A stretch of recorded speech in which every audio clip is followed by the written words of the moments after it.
starts off in D minor, and they're comping on that for a while in the D minor, and then when they start going back and forth, when the violin comes in, then they go into the G minor 7th with it. So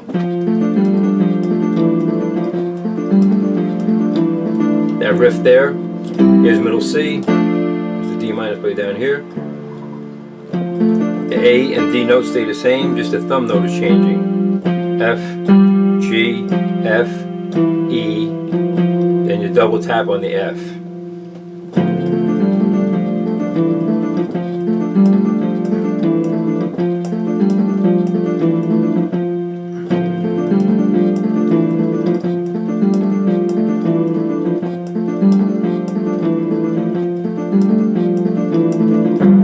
The G minor 7th, G in the bass, only note that changes in the right hand is the A goes up to a B flat now.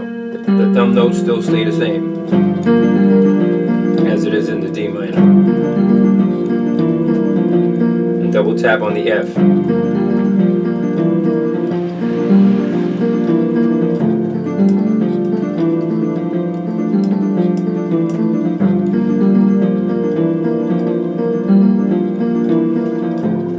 Back and forth.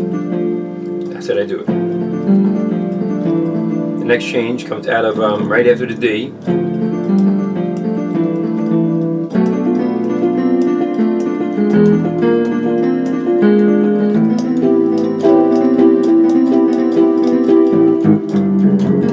Okay, we're going to get ahead of ourselves there. The first change coming out of there, out of the D, after the D, is a B bass in the left hand. The riff in the right hand, the D and F notes stay the same, just the thumb note is changing again. You're going A, B, C, A.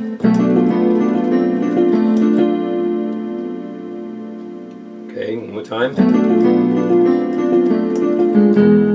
Then you're going to go to the change, E in the bass. You're going to double tap on the G sharp here. And you're going to hit the bass on the second G sharp. So.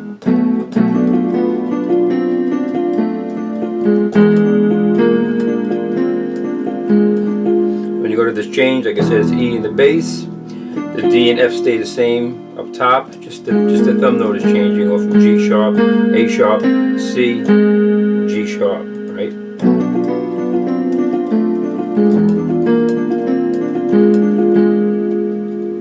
Going back to the G sharp note, which leads to the next riff. The bass note comes right off of that note. Right? One more time.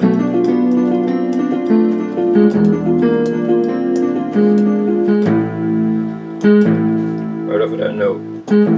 Right off of the G sharp there. Going to the A bass. One more time.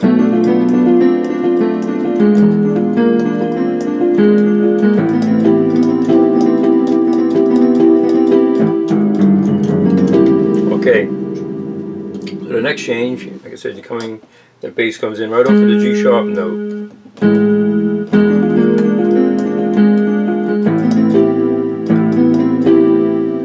A, then you're going to play this, the keyboard's playing this riff. It's in the A bass first, then he's playing the B, C notes. Then he's going to the E and G together.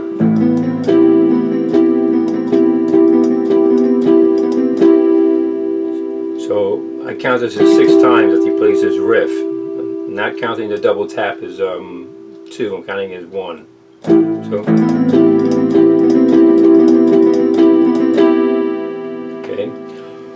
When he gets to here to his riff on the second time when he hits the E and G, that's when you're going to play the chord with it.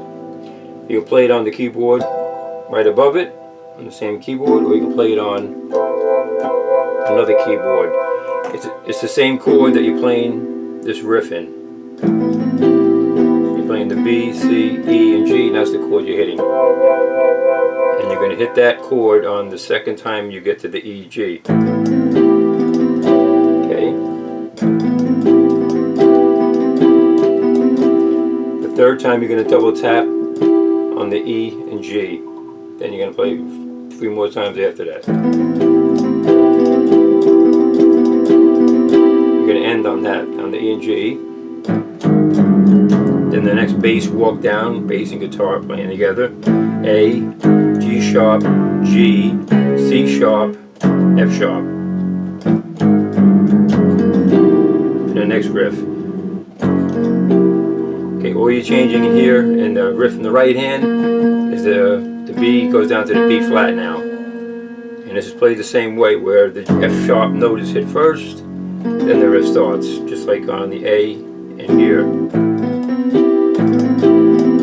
Right?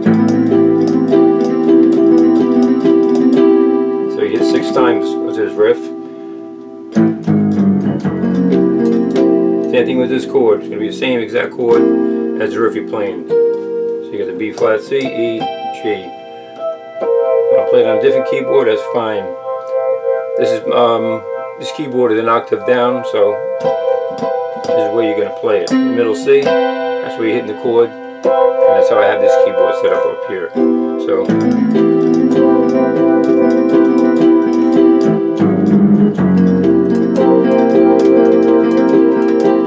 okay, 6 times again, then the riff walks up.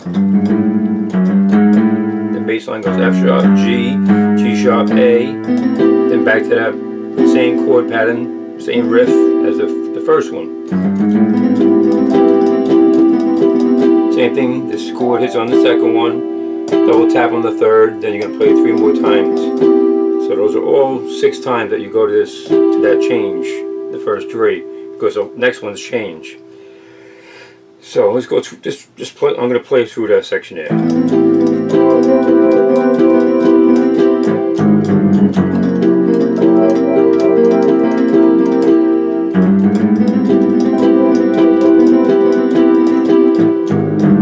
Second time when you go to this walk down, it's the same thing.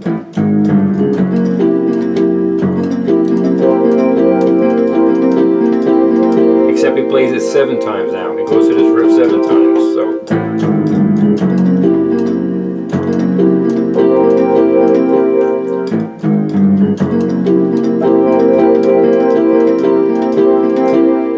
then to the last riff, which he goes to the B note. And then he's going to play this chord, A, this run rather, A, C, and the E flat and G together.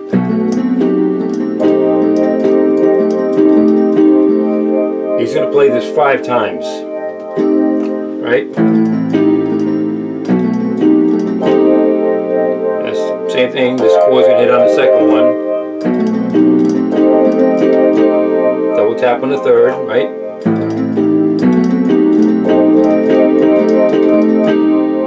4, 5.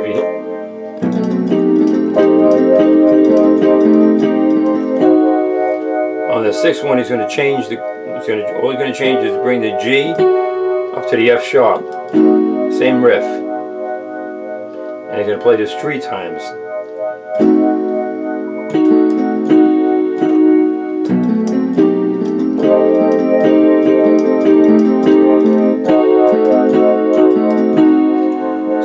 On the 6th one he changes, just same thing, just bring this, in the left hand just bring the G up to the F sharp. That's the chord you're playing there. On the 6th you're going to hit, on the 7th one you're going to double tap. And then it ends there, so it's essentially together, it's 8. You're playing 5 on this riff, and then 3 on that riff.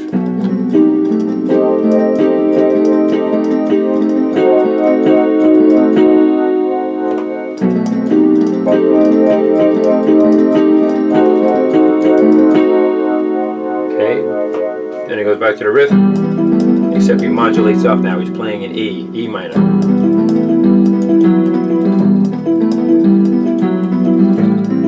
A minor 7th.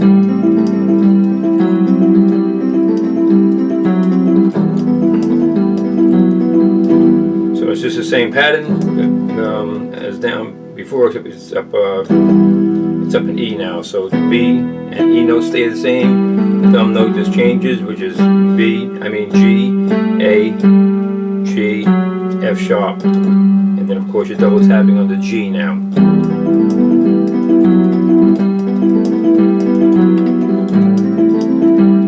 Same thing with this one. The C and E stay the same. The thumb note just changes. Same thumb note.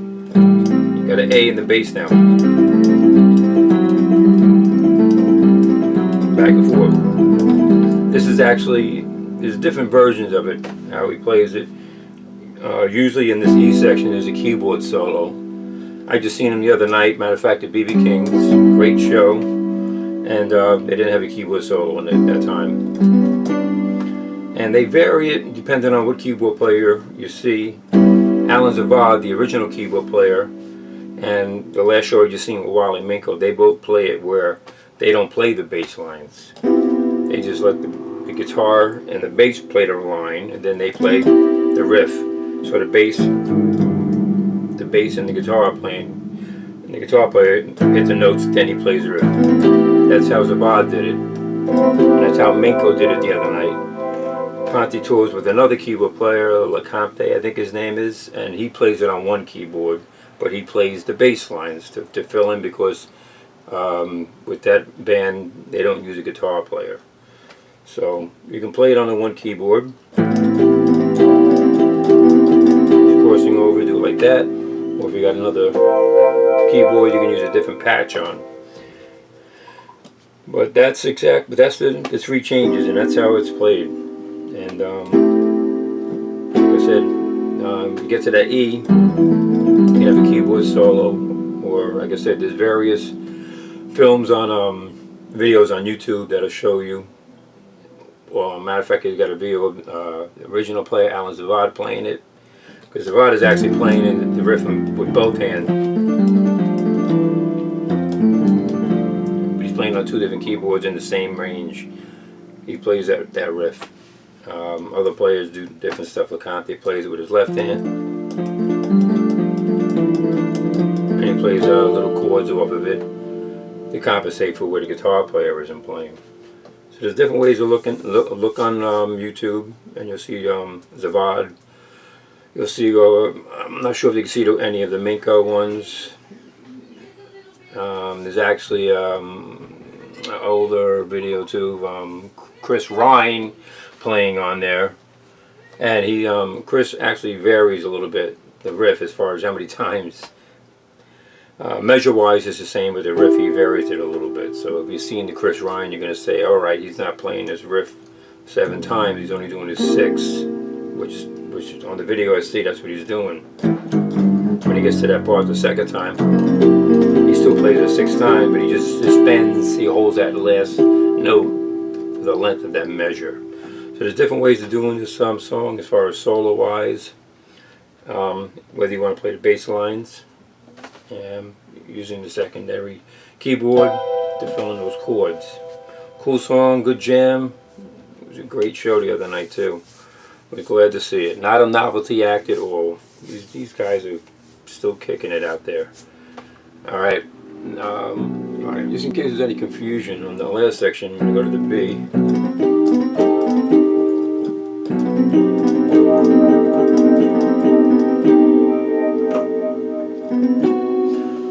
It's just like the other sections. The left-hand chord is the same as the riff. So you're playing the A, C, E flat, and G off of the B here.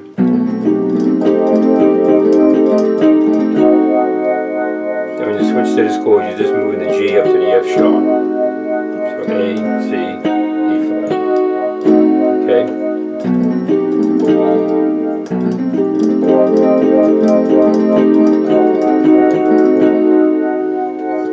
Also, in this section, when we went back to the E,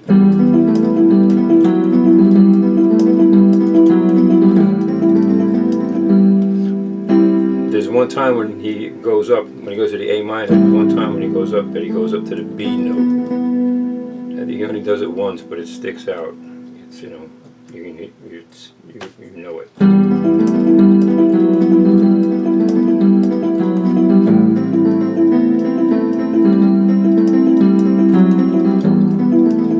It's at the end of it there, but you can hear that note. So he goes up to the B the one time when he's playing the A minor change there.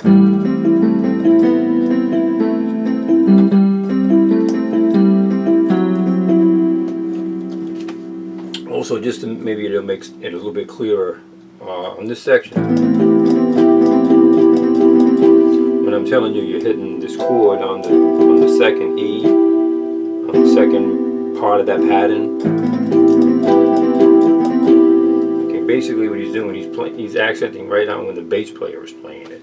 So the bass player is playing this really. So you're going from the A and then popping the high C there. So that's when you're hitting that chord. It's on that second chain. So it's right. So that's where I'm hitting the chord instead of hitting the bass note.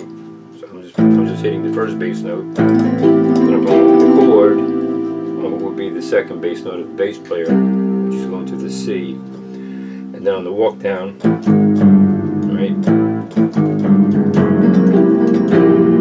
the bass player is going to the B flat there. So it's A, G, sharp G, C sharp, F sharp. Then that's when I go and I hit this chord. Okay, so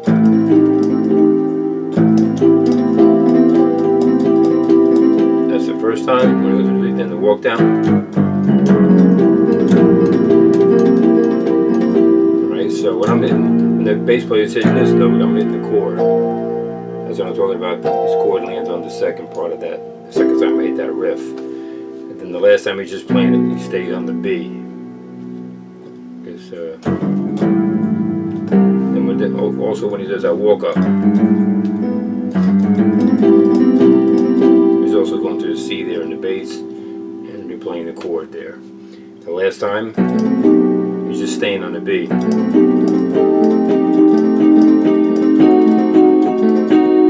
Hope that makes it a little bit clearer as far as those changes there and why that chord is landing on that note. That's just the second bass note that you hear accented. Alright, any questions, drop me a line.